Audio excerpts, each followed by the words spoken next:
శ్రీమాత్రే నమః. అమ్మ బిడ్డలందరికీ నమస్కారం అండి. అందరూ కూడా ఎలా ఉన్నారు?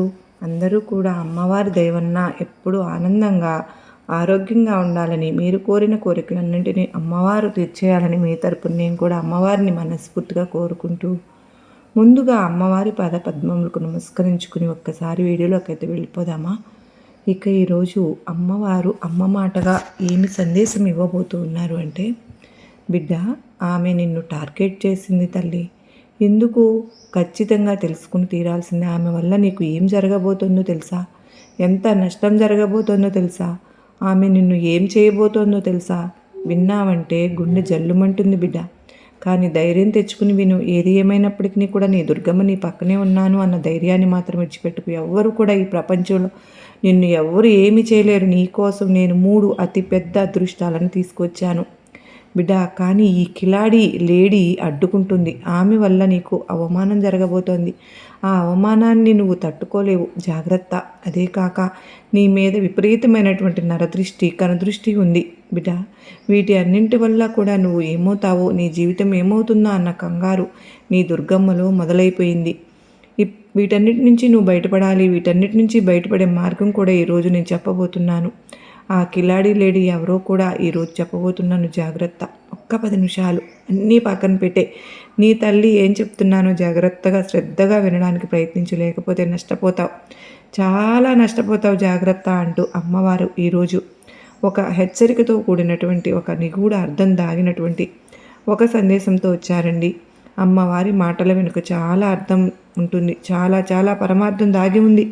మనం కనుక అమ్మవారి మాటలు వినకుండా నిగూఢ అర్థాన్ని తెలుసుకున్నాము అనుకోకుండా, ఖచ్చితంగా మనకు రాబోతున్న కష్టాల నుంచి, ఆపదల నుంచి, ప్రమాదాల నుంచి మనం ఈజీగా బయటపడగలుగుతాం. ఎందుకంటే అమ్మవారు ఏదో ఒక సందేశం ద్వారా, ఒక సూచన ద్వారా, ఇలాంటి వీడియో ద్వారా, అలాంటి వాళ్ళ ద్వారా ఒక సందేశాన్ని పంపిస్తూ ఉంటారు.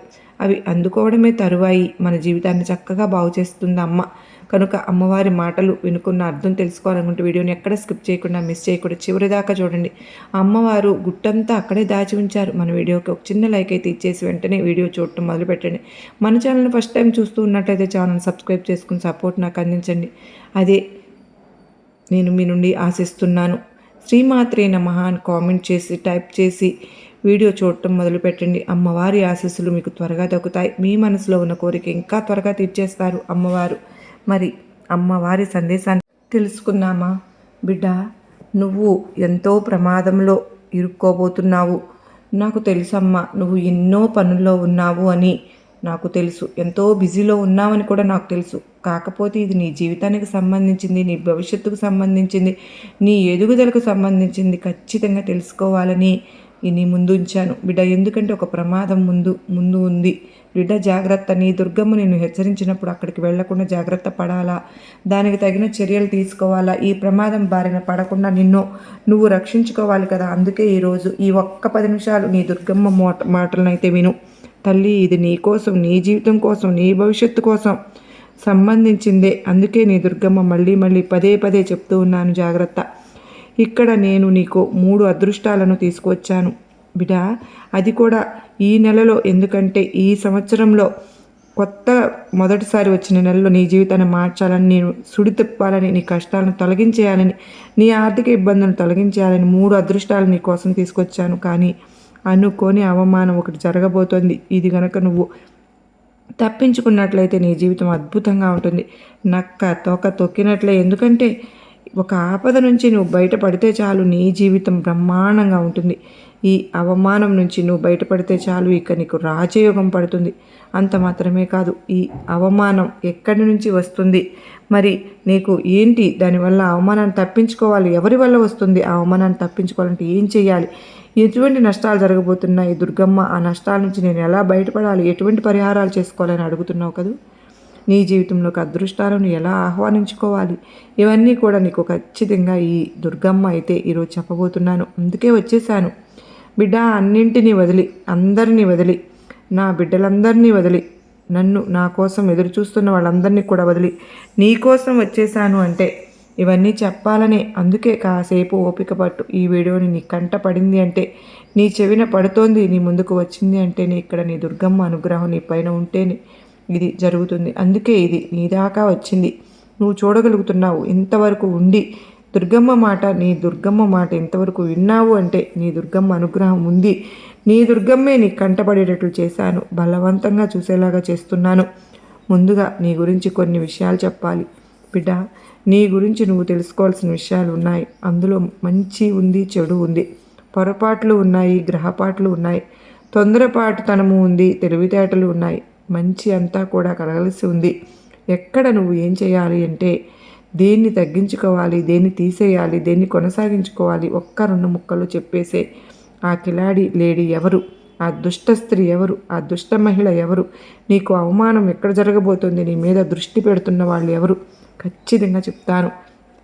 మరి తల్లి జాగ్రత్త. ఇప్పుడు ప్రస్తుతం నీ జీవితంలో జరుగుతున్నది చెప్పాలి అంటే ప్రస్తుత కాలంలో నువ్వు ఒక రకమైనటువంటి అయోమయంలో ఉన్నావు బిడ్డ. కన్ఫ్యూజన్లో ఉన్నావు. ఎలాంటి కన్ఫ్యూజన్ అంటే కనుక ఏదైనా పనిని మొదలు పెట్టాలి, లేదా ఒక వ్యాపారాన్ని, బిజినెస్ని మొదలు పెట్టాలి అన్నా కూడా, లేదంటే ఒక ముఖ్యమైన పని పట్ల నిర్ణయం తీసుకోవాలి అన్నా కూడా ఇది చేయాలా వద్దా, ఇది చేస్తే ఏమవుతుందో, ఇది అవుతుందా లేదా, ఇలా ఉండిపోతే బాగుంటుందా, ఇలానే ముందుకు జరిగిపోతే బాగుంటుందా, లేక ఇలాగే స్థిమితంగా ఉండిపోదామా, ఏ స్టెప్పు తీసుకోకుండా ఉండిపోదామా అలా అని చెప్పి ఈ ఒక్క పాయింట్ ఆఫ్ వ్యూలో ఎక్కువ ఆలోచిస్తున్నావు బిడ్డ.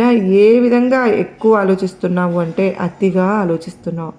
ఇక్కడ ఓవర్ థింకింగ్ అనేది చెప్పాలి. ఇక్కడ అతిగా ఉన్నాను అని నీ దుర్గమ్మ మీద అలగకు, కోపంగా తెచ్చుకోవద్దు. నేను ఆలోచించింది తప్ప దుర్గమ్మ ఎందుకు నన్ను ఇలా అంటున్నావు అంటూ కోపం తెచ్చుకోకు. 2 నిమిషాలు విను, నేను చెప్పేది వింటే శాంతంగా. అంతేగాని నీ దుర్గమ్మ మీద అతిగా కోపం తెచ్చేసుకుని అలిగావు అంటే ఎంతో నష్టపోతావు. అందుకనే ఇన్నిసార్లు చెప్తున్నాను తల్లి, నీ దాకా వచ్చిన అదృష్టాన్ని నువ్వు చేజేతులారా చేజేర్చుకోవద్దు. అందుకే నీ తల్లి మీద నమ్మకం ఉంచి విను బిడ్డ. లేకపోతే అలగకుండా ఉంటే ఇంకెవరి మీద అలుగుతావులే కానీ నా మీదే అలుగుతావు. నువ్వు అలిగినా నాకు అది ఎంతో ముద్దుగా ఉంటుంది, కానీ నీ అలక తీరుస్తాను కూడా, నేను నిన్ను బుజ్జగిస్తాను కూడా, నీ కోరికలు తీరుస్తాను, నీ కష్టం నుంచి కూడా బయటపడేస్తాను. నీ తల్లిని కదా తల్లి, అన్నీ చూసుకుంటానమ్మా. ఇక్కడ నిజం చెప్పాలంటే బిడ్డ, చాలా చాలా తెలివైన దానివి నువ్వు.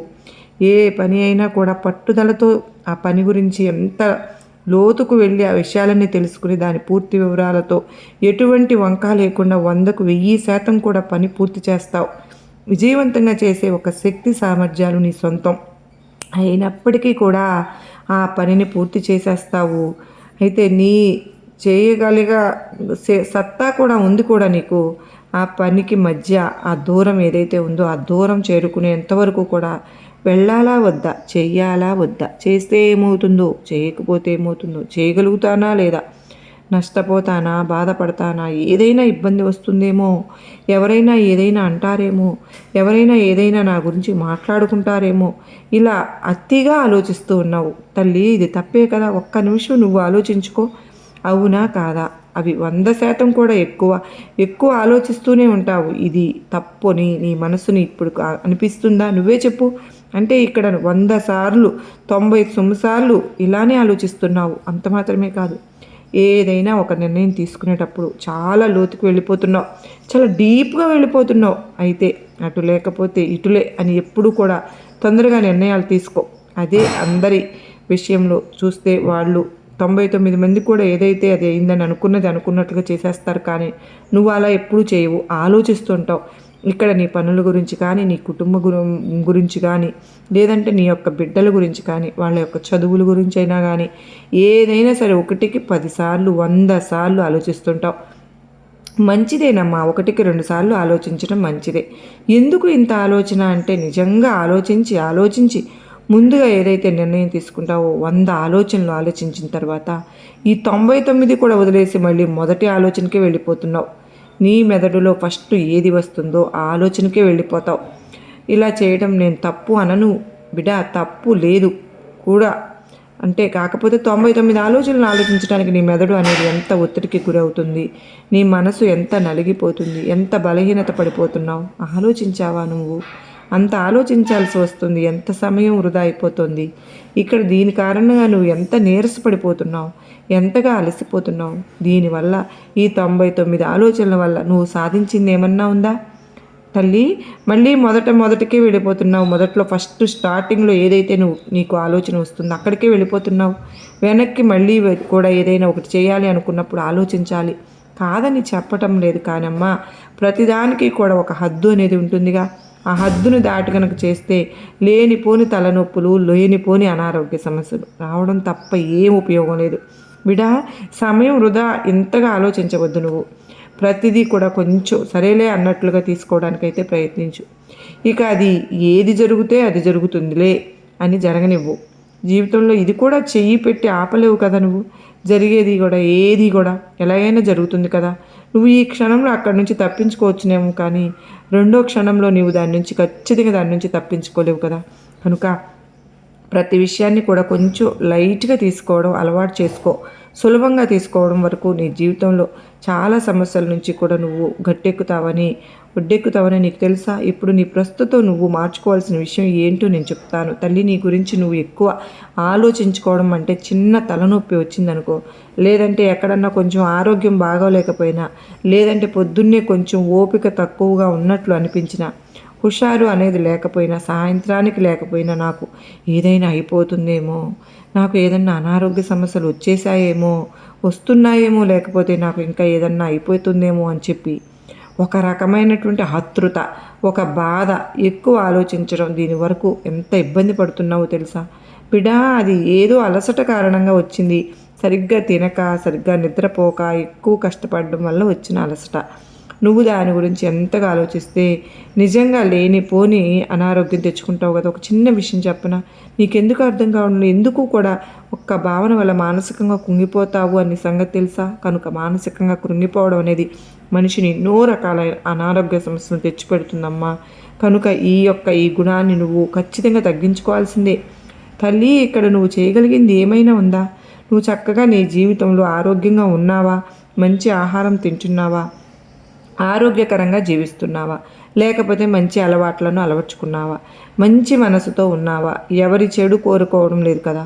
ఒళ్ళు వంచి కష్టపడుతున్నావా? ఇంటి దగ్గర చక్కగా కూర్చుని ఏదైనా అన్ని చిన్న పనులు నువ్వు చేసుకుంటున్నావా? మంచిగా ఉన్నావా? హాయిగా తినడం, హాయిగా నిద్రపోవడం, కంటి నిండా నిద్రపోవడం, సమయానికి అన్నీ చేసుకుంటున్నావా?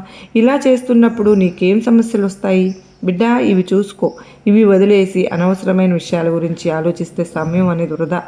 నీ ఆరోగ్యం చెడిపోతుంది. అంతేకాదు, కొంతకాలం నుంచి కూడా అనారోగ్య సమస్యలు నిన్ను ఇబ్బంది పెడుతూ ఉన్నాయి. అంటే చిన్నవే, ఎక్కువ కూడా కాదు, కానీ అవి వాటిని నువ్వు పెద్దగా ఆలోచించి ఎక్కువ తీసుకుంటున్నావు. ఎక్కడ ఒత్తిడికి గురైపోతున్నావో దానివల్ల నీకు జబ్బు అనేది చేస్తుంది కూడా. ఎక్కువగా ఆలోచిస్తూ ఉంటే కూడా ఇలా ఆలోచిస్తూ పోతూ, భయపడుతూ కంగారు పడిపోతూ ఉన్నావు అంటే చిన్న చిన్న వాటికి ఏదైనా అనుకుంటారేమో, అయ్యో వారితో నేను ఇలా ఈ మాట చెప్పేశానేమో, అది వారికి తెలిసిపోతుందేమో అని చెప్పి కంగారు పడిపోవడం, ఇటువంటివన్నీ కూడా అనవసరం కదా తల్లి. ఎందుకంటే నువ్వు ఎవరి గురించి అయితే ఆలోచిస్తున్నావో వారు నీకు ₹1 ఏమన్నా ఇస్తారా? నీకేమైనా సమస్య వస్తే ఒక 10 రూపాయలు నీకు అవకాశం వస్తే ఉపయోగించుకోవడానికి వాళ్ళు సహాయం చేస్తారా? లేదు. వారి జేబులో నుంచి తీసి నీకు ₹1 కూడా ఖర్చు పెట్టరు. అలాంటప్పుడు ఎవరి గురించి ఎందుకు బిడ్డ నువ్వు ఆలోచిస్తున్నావు? నీకు కోపం వచ్చినా సరే ఇలాంటివన్నీ కూడా ఆలోచిస్తే టైం వృధా కదా. ఇక్కడ నువ్వు ముఖ్యం. నీ జీవితం నీకు ముఖ్యం.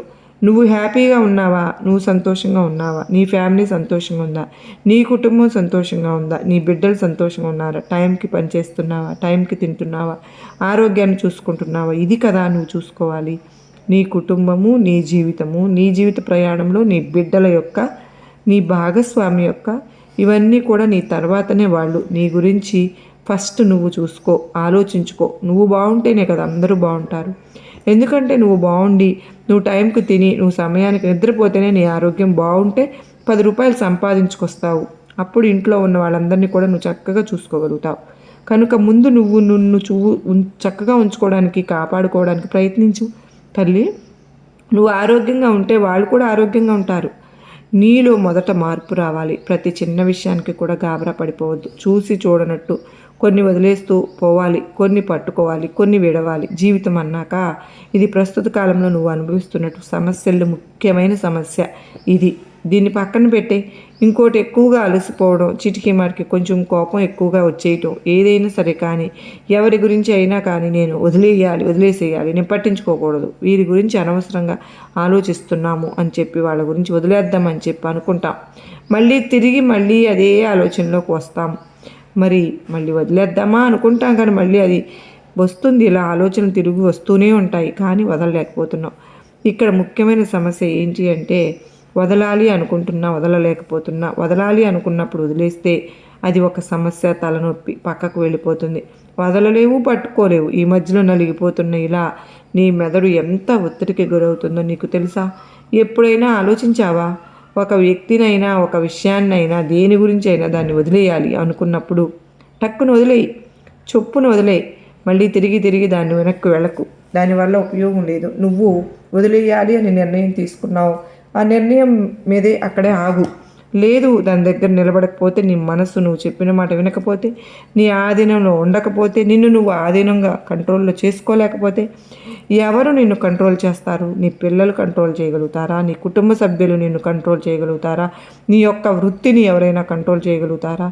అది నువ్వే కదా నీ కంట్రోల్లో, నీ ఆధీనంలో, నీ అదుపులో పెట్టుకోవాలి ఏదైనా సరే. కానీ మొదట నిన్ను నువ్వు నియంత్రించుకో, నిన్ను నువ్వు అదుపులో ఉంచుకో. ఒక ఆలోచన వద్దు అనుకున్నప్పుడు దాన్ని తీసి పడేయి. దూరంగా, నీ కంటికి కనపడనంత దూరంగా దాని గురించి ఆలోచించుకో. మళ్ళీ అది పెద్ద విషయం అయినా సరే, అవతల వ్యక్తులు ఎంత పెద్దవాళ్ళైనా, ఎంత హోదాలో ఉన్నవాళ్ళైనా, ఎంత దగ్గర వ్యక్తులైనా, ఎంత పెద్ద తోపులైనా సరే, ఎవరైనా సరే నిన్ను బాధ పెట్టారా, నీ మనసును గురవుతుందా మానసికంగా? వాళ్ళ వల్ల వదిలే. వారి వల్ల నీ మనసుకు బాధ కలుగుతోంది, ఈ క్షణం ఇప్పుడే వదిలే. నీకు ఏదైనా కష్టం, నష్టం, వారి వల్ల ఏదైనా అవమానాలు జరిగాయా, వారిని తీసిపడే. వాళ్ళు నీకు అంత ముఖ్యమైన వ్యక్తులైతే కాదు, అవునా కాదా? అంత ముఖ్యమైన వ్యక్తులైతే వదిలేయాలి అన్న నీ మనసు చెప్పదు కదా. నీకు అంత ముఖ్యమైన వ్యక్తులు కాదు కాబట్టే వాళ్ళ వల్ల బాధపడుతున్నావు కనుక, వాళ్ళ ఇబ్బంది పెడుతున్నారు కనుక, కాబట్టి మనస్సు చెప్తుంది వదిలేయి అని. పక్కా వదిలే అంటే ఒక పక్క వదిలే అని ఇలా రెండు వైపులా ఆలోచించి ఇలా నలిగిపోతున్నావు. ప్రతి విషయాన్ని కూడా చూడనట్లు పోతూ ఉండాలి బిడ్డ. జీవితంలో ముందుకు వెళ్ళగలుగుతావు. అప్పుడే అన్ని విషయాలు గుర్తుపెట్టుకో. ఈరోజు ఒక తల్లిలాగా ఒకటి పోసగుచ్చినట్లు నేను నీకు చెప్పాను. ఇక ముఖ్యంగా ఇప్పుడు ప్రస్తుత కాలంలో నీ దుర్గమ్మ బలం తక్కువగా ఉంది తల్లి. దానివల్లనే ఎలాంటి ఆశించిన ఫలితాలు రాకుండా ఇటు ఉద్యోగంలో కానీ, చేసే పనిలో అయినా, వృత్తిలోనైనా, వ్యాపారంలోనైనా ఇప్పుడు చాలా తక్కువగా ఉంది. నీవు అనుకున్నట్లు జరగడం లేదు. ఉదాహరణకి ఇప్పుడు అంటే ఒక 50,000 అని పెట్టుకున్నావు, 2 లక్షలు అనుకున్నప్పుడు, సంపాదించాలి అని అనుకున్నప్పుడు అంత కష్టపడ్డావు, కానీ 30,000 మాత్రమే నీకు వస్తున్నాయి, 50,000 రావట్లేదు. అయ్యో రాలేదే అని చెప్పి దాని గురించి మళ్ళీ ఎక్కువగా అతిగా ఆలోచించి బాధపడిపోతూ ఉంటున్నావు. కనుకనే నీ టార్గెట్ నువ్వు అందుకోవాలి, రీచ్ అవ్వాలి అని అనుకుంటే అలా రీచ్ అవ్వటానికి కారణం నీ దుర్గమ్మ బలం అనేది పెంచుకో. ఇప్పుడు నీకు ఆ దుర్గమ్మ బలం పెరగాలి అంటే నీ దుర్గమ్మ అనుగ్రహం కావాలి, అది కూడా చెప్తాను. ఇంకొకటి ఏంటంటే బిడ్డ, మీ మీద నరదృష్టి చాలా ఎక్కువగా ఉంది. చిన్న వాటికే నీకు కోపం రావడం, దీనంతటికి కారణం ఆ నరదృష్టి ఎక్కువగా పనిచేస్తున్నప్పుడు అలసిపోవడానికి కారణం కూడా నరదృష్టే.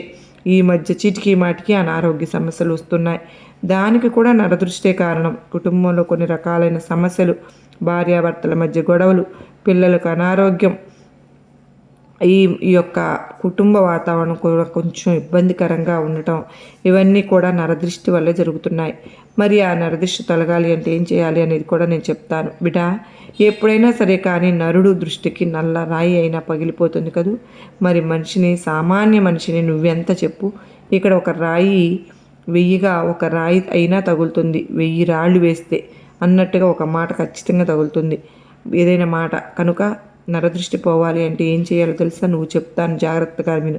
నీకు ఎటువంటి కష్టాలు ఉన్నా కానీ ఆ కష్టాల నుంచి నువ్వు బయటపడే మార్గాలు ఇవే. అంత మాత్రమే కాదు, ముఖ్యంగా నీ దుర్గమ్మ అనుగ్రహం పెరగాలన్నా, పెంచుకోవాలన్నా, అన్నింటికన్నా ముఖ్యంగా నేను చెప్పేది ఇక్కడ ముఖ్యంగా చెప్పవలసి వస్తుంది. ఒకటి దగ్గర మాత్రం అవమానం జరగబోతుంది అని చెప్పాను కదా బిడ్డ. ఆ అవమానం ఏంటి అంటే ఇప్పుడు చెప్తాను విను. నీ యొక్క కుటుంబ సభ్యుల్లో ఒక వ్యక్తి దగ్గర అవమాన పడబోతున్నావు. అసలు నీకు ఇది జరుగుతుంది అని కూడా నీకు తెలియదు, కానీ అనుకోని పరిస్థితుల్లో కొంచెం మొహమాటం అనేది అడ్డుపడడం వల్ల ఎప్పుడైనా సరే కానీ నీ దగ్గర ఉన్న బలహీనత ఏంటి అంటే కనుక నిన్ను ఒకళ్ళు ఏదైనా అంటున్నప్పుడు వాళ్ళకు వెంటనే సమాధానం చెప్పలేవు. తర్వాత ఆ కార్యక్రమం మొత్తం అయిపోయిన తర్వాత ఇంటికి వచ్చి పూర్తిగా దాని గురించి ఆలోచించుకొని నన్ను వాళ్ళు ఆ మాట అన్నారు కదా, ఆ సమయంలో నేను వారికి ఆ మాట అంటే బాగుండేది కదా, ఇలా మాట్లాడితే బాగుండేది కదా, అయ్యో తప్పు చేశాను, అక్కడే ఆ క్షణమే ఆ మాట మాట్లాడేస్తే బాగుండేది, ఈ సమాధానం చెప్పేస్తే బాగుండేది, అక్కడ అనలేకపోయాను, అక్కడ అవమానపడ్డానే, ఆ సమయంలో అనేస్తే పోయేది కదా, అంతమంది కూడా నన్ను చూసి ఆ సమయంలో నవ్వారు కదా, నేను ఈ మాట అంటే వాళ్ళ నోరు మూతపడేది కదా, వాళ్ళు తలదించుకునేవారు కదా, అందరూ కూడా నన్ను చూసి మెచ్చుకునేవాళ్ళు. కానీ నేను అలా చేయలేకపోయాను. ఈసారి అవకాశం వచ్చినప్పుడు ఖచ్చితంగా అంటాను, నేనేంటో చూపిస్తాను. కానీ అక్కడ నీకు అవమానం జరిగిపోయిందన్నమాట. అక్కడే నీకు అర్థం కాదు అంటే అర్థమైనా కూడా అక్కడ స్పందించలేవు, ఏం మాట్లాడలేవు. అది ఒక బలహీనత ఉంటుంది. అంతా అయిపోయాక తీరిగ్గా ఇంటికి వచ్చాక ఇక నీలో నువ్వు వారం 10 రోజులు ఆ విషయం గురించి ఎక్కువగా ఆలోచించి అలా అనలేకపోయానే, ఇలా అనలేకపోయానే, వాళ్ళు నన్ను ఆ మాట అన్నారు, పక్క వాళ్ళు చూసి నన్ను ఇవే తిరుగుతున్నాయి బిడ్డ, మనసులో ఇవి మార్చుకో. ఏవైనా సరే ముందు ఏవైనా అన్నారు అంటే నేను బాధ కలిగిస్తున్నారు, వెంటనే ముఖం మీద చెంప మీదలాగా పెట్టినట్టు కొట్టి సమాధానం ఇచ్చారేది. ఎవరి దగ్గర నీకు భయపడాల్సిన అవసరం లేదు. నువ్వేంటో, నీ వ్యక్తిత్వం ఏంటో నువ్వు నిరూపించుకొని రావాలి. నీది ఎక్కడ అన్నిటికీ నేను నిరూపించుకుని వాళ్ళు ఏది లేనిది అంటుంటే కూడా నిజంగా నీ దగ్గర అది ఉందేమో అని భారం మీద వేసుకుని ఇంటికి వచ్చి కుమిలిపోతావు. అక్కడ కదా నోరు తెరవాలి, అక్కడే కదా వాళ్ళు నోరు ముయించాలి. ఇది ముందే అవకాశం జరుగుతుందో అక్కడ చెంప పెట్టులాగా పెట్టేసి రావాలి అంతే. ఇక్కడికి వచ్చి కుమిలిపోవడం వల్ల నీకు ప్రయోజనం ఏమి లేదు. అక్కడ చెప్పేస్తే మాటకు మాట అయిపోతుంది. కానీ నువ్వు అది అక్కడ మనసులో పెట్టుకుని ఇంటికి తెచ్చేసుకున్నావు. ఇంటికి వచ్చిన తర్వాత బాధపడిపోతావు. ఇది నీ యొక్క జీవితంలో చాలాసార్లు అదే జరుగుతూనే ఉంది. ఇప్పుడు కూడా మళ్ళీ అదే జరగబోతుంది. అది కూడా నీ యొక్క బంధువుల మధ్యలో ఒక ఫంక్షన్, ఒక కార్యక్రమం, అక్కడ అవమానం అనేది నిన్ను నలుగురి ఎదుట ఒక స్త్రీ చేయబోతోంది. అది ఏ అవమానం అన్నది ఏదైనా కానివ్వు, ఒక అనుమానం, ఒక అవమానం అయితే జరగబోతుంది. ఆ యొక్క అవమానం నీకు జరగబోతోంది అని చెప్పి ముందుగానే నేను చెప్తున్నాను కనుక నువ్వు ఈ యొక్క మాటలను ఇప్పుడున్న పరిస్థితిని బట్టి నీకు వారికి మధ్య ఏదైతే డిప్రెషన్ అంటే డిస్కషన్స్ ఏమి జరగవచ్చు అని నేను చెప్తున్నాను. నువ్వు అక్కడ జాగ్రత్తగా ఉండాలి. నువ్వు ఒక ముందు ఆలోచన చేసి ఉంచుకోవాలి. దాన్ని బట్టి వారు నిన్ను అంటున్నప్పుడు దానికి సరైన విధంగా నోరు మూసే విధంగా సమాధానం చెప్పడానికి ముందుగానే ఆలోచించుకో బిడ్డ. ఏదైనా జరిగితే నేను మాత్రం ఈసారి మాట పడను, వాళ్ళకి తిరిగి ఇచ్చేసి వస్తాను అని గట్టిగా నిర్ణయించుకుని వెళ్ళు. ఎక్కడికి వెళ్ళినా ఇదే జరగాలి. ఎందుకంటే అవమానం జరిగితే నీకు సమాధానం నువ్వు చెప్పాలి. నువ్వు జరగడం అయితే అటు జరుగుతుంది, కానీ కుక్కకాటికి చెప్పు దెబ్బ అంటావు చూసావు తల్లి, ఆ దెబ్బ అనేది నీ మాటలతోటి బదులు ఇవ్వటంతోటే నిన్ను ఏదో వాళ్ళు అవమానపరచాలి అని చెప్పి అనుకుని ఆ స్థాయిలో తిరిగి వాళ్ళే అవమానం పొందుతారు. ఆ ప్లేస్లో వాళ్ళే అవమానం పొందుతారు. ఇది జరుగుతుంది. ఇది ఒక ఫంక్షన్లో జరుగుతుందా, లేకపోతే ఒక శుభకార్యంలో జరుగుతుందా, లేకపోతే నలుగురు కలిసినప్పుడు జరుగుతుందా, ఎక్కడో ఒక చోట ఒక గుంపు ఉన్న చోట అయితే జరుగుతుంది. ఇక ఈ విషయంలో అయితే జాగ్రత్త. నిన్ను ముందుగానే హెచ్చరిస్తున్నాను. ఇక నీకు కలిసి వచ్చే 3 అదృష్టాలు ఏంటంటే కనుక మొట్టమొదటిది వచ్చేసి నీకు ఇందాక నేను చెప్పాను, ఎప్పుడైతే నువ్వు గురి పెట్టుకున్నావు ఒక 50,000 సంపాదించాలి అని అనుకుంటున్నావు, 30,000 సంపాదించాలి అనుకుంటున్నావు, అది చెప్పి ఇప్పుడు ఏదైతే బాధపడుతున్నావో ఈ నెలలో నీకు ఈ కొత్త సంవత్సరంలోనే నీ దశ తిరిగిపోతుంది బిడ్డ. నువ్వు చేసే పనుల్లో నీకు కలిసి వస్తుందమ్మా. ఆకస్మిక ధనలాభం అయితే ఖచ్చితంగా కలిసి రాబోతుంది. ఇది మొదటి అదృష్టం. నువ్వు చేసే వృత్తి నుంచి ఈ లాభం రాబోతుంది. ఖచ్చితంగా లాభం అయితే వస్తుంది. కాకపోతే కష్టపడాలి, ఒత్తిడి లేకుండా కష్టపడాలి, ఆలోచించి తెలివిగా కష్టపడాలి. ఎక్కడ ఏ పెట్టుబడి పెట్టాలి, ఏ సమయంలో ఏం చేయాలి, ఎక్కడ ఏం చేస్తే లాభం వస్తుంది ఆలోచించి అడుగు వేస్తే నీ దుర్గమ్మ కాసుల వర్షం కురిపిస్తాను తల్లి. ఇక రెండవ అదృష్టం ఏంటంటే నీకు ఏమైనా హెల్త్ సమస్య ఉంటే, ఆరోగ్యపరంగా ఇబ్బంది పడుతున్నట్లయితే, అది చాలా బాధపడుతూ ఉన్నావు, దాని గురించి చాలా మానసికంగా నలిగిపోతూ ఉన్నావు, ఈరోజు గడవాలి అంటే కానీ నాకు కష్టంగా ఉంది. ఇది తలనొప్పి అయినా కావచ్చు, కడుపు నొప్పి అయినా కావచ్చు, లేకపోతే కాళ్ళు నొప్పి అయినా కావచ్చు, ఏదైనా కావచ్చు. ఇలాంటివి ఒకసారి ఊపిరి సలపనివ్వకుండా ఉంటున్నాయి. ఇక గర్భసంచికి సంబంధించినవి కావచ్చు, ఏదో ఒకటి అటువంటి సమస్యలు నాకు నుంచి బయటపడితే బాగుండు అని ఈ బాధ నేను తట్టుకోలేకుండా ఉన్నాను. చిన్నవి పెద్దగా బాధిస్తూ ఉంటాయి. అట్లాంటివన్నీ కూడా నీకు ఈ సంవత్సరం నుంచి కూడా అన్నీ కూడా తొలగిపోయి కొత్తగా ప్రారంభం చేసావు కనుక ఆరోగ్యమే మహాభాగ్యం అంటారు చూడు, అట్లాగే నీకు నేను మాట ఇస్తున్నాను. ఇంతకు మించి అదృష్టం ఏముంటుంది చెప్పు ఆరోగ్యం కంటే. ఇక మూడవ అదృష్టం పిల్లల గురించి. చాలా అద్భుతమైన వార్తలు వింటావు పిల్లల మీద. ఎన్నో ఆశలు పెట్టుకున్నావు. పిల్లలు చదువుకోవాలి, బుద్ధిగా ఉండాలి, చెప్పిన మాట వినాలి, నలుగురిలో మంచి పేరు తెచ్చిపెట్టాలి, ఇలాంటి చెడ్డ పనులు చేయకూడదు, ఎలాంటి చెడ్డ అలవాట్లకు పోకూడదు, వాళ్ళు మంచి పేరు తెచ్చుకోవాలి, వాళ్ళు బాగుండాలి అని ఏదైతే బిడ్డల గురించి ఆలోచించావో దానికి తగ్గట్టుగా నీ బిడ్డలు నీకు నడుచుకుని చూపిస్తారమ్మా. వారి మాటలు చూసి నీకు ఒక రకమైనటువంటి సంతోషం కలుగుతుంది, చెప్పలేని ఆనందం కలుగుతుంది. ఇది నిజంగా నీ జీవితంలో చాలా ఆనందపడే విషయం బిడ్డ. అయితే ఇక్కడ ఈ నెలలో ఏదైతే ఉందో అక్కడి నుంచి కూడా నీకు అద్భుతాలు జరుగుతాయి, మొదలైపోయాయి కూడా. ఖచ్చితంగా నీ జీవితం ఈ కొత్త సంవత్సరంలో అద్భుతంగా ఉంటుంది. ఇక నీ దుర్గమ్మ అనుగ్రహం పెరగటానికి, నీకు నా బలం పెరగటానికి ప్రతిరోజు కూడా కాసిందంత పసుపు తీసుకో, నుదుటిని ధరించు. ఒక్కసారి నీ దుర్గమ్మ మందిరానికి వెళ్ళి చక్కగా కుంకుమను నుదుటిని ధరించు. ఒక్కసారి నీ దుర్గమ్మకు పసుపు పచ్చని పువ్వులను, ఎర్రటి పువ్వులను అందించు. అక్కడ ఒక చక్కగా ఒక పూజ అనేది చేసుకుని, కుంకుమ పూజ అలాంటిది ఏమైనా చేసుకుంటే నీకు అమాంతం డబ్బు పెరిగిపోతుంది. అప్పుడప్పుడు నీ దోషాల్లో ఏ ఎన్నున్నా అన్నీ తప్పించుకుంటాయి. ఎక్కడికైనా బయటకు వెళ్ళి రాగానే ఇంట్లోకి వచ్చేటప్పుడు మాత్రం వచ్చాక కాస్తంత ఉప్పుని తీసుకుని నీ తల చుట్టూ తిప్పి బయటపడేసి స్నానం చేసే నీటిలో గుప్పుడు రాళ్ళు ఉప్పుని వేసుకుని కలిపి స్నానం చెయ్యి. నీకున్న నరదృష్టం మొత్తం కూడా తొలగిపోతుంది. ప్రతిరోజు నీ దుర్గమ్మ కుంకుమను నుదుటిన ధరించావు అంటే నరదృష్టి నిన్ను సోకద బిడ. నీ దుర్గమ్మ కాపాడుకుంటుంది, రక్షించుకుంటాను కనుక నీ దుర్గమ్మ తల్లి చెప్పిన జాగ్రత్తలన్నీ కూడా గుర్తుంచుకుని పాటించు బిడ్డ. నీకు వచ్చిన నష్టం ఏమీ లేదు. నీ దుర్గమ్మ నీ వెంటే ఉన్నాను, నడిపిస్తాను అంటూ అమ్మవారైతే ఈరోజు ఒక అద్భుతమైనటువంటి సందేశంతో వచ్చారు కదండి. మీకు ఈ సందేశం నచ్చిందనే భావిస్తున్నాను. మరలా అమ్మవారి సందేశంతో మరలా మీ అందరినీ కలుసుకుంటానండి. అంతవరకు ఆ తల్లి కృప, కరుణ, కటాక్షములు మన అందరిపైన నిండుగా మెండుగా ఉండాలి అని చెప్పి మనస్ఫూర్తిగా ఆ తల్లిని వేడుకుంటూ, ఆ తల్లి మనందరికీ కూడా అష్టైశ్వర్యాలను, ఆయురారోగ్యాలను ప్రసాదించాలని అమ్మవారిని వేడుకుంటూ, అమ్మవారి కుంకుమ పూజలను మనం అప్పుడప్పుడు శుక్రవారము ఆ టైంలో చేసుకోవాలని అమ్మవారు గారు సూచించినట్లుగా మనందరము అలా చేసుకోవాలని చెప్పి మనస్ఫూర్తిగా ఆ తల్లిని వేడుకుంటూ, ఆ శక్తిని ఆ తల్లే మనకు ఇస్తుంది. మనం మొదలు పెట్టుకుంటే ఆ శక్తి మనకు అమ్మ ద్వారా మనకు లభిస్తుంది. ఖచ్చితంగా అమ్మను ప్రతిసారి కూడా దర్శించుకోవడానికి ప్రయత్నం అయితే చేయాలి. ఆ తల్లి ఆశీస్సులు, ఆ తల్లి దయ మనకు ఉంటే ఇంకేం కావాలండి. అమ్మ దయ ఉంటే అన్నీ ఉన్నట్లే కదా. మరి మరలా కలుసుకున్నంత వరకు అందరికీ నమస్కారం అండి. ఓం సాయిరాం. శ్రీమాత్రే నమః. సర్వే జనా సుఖినో భవంతు. లోకా సమస్త సుఖినో భవంతు.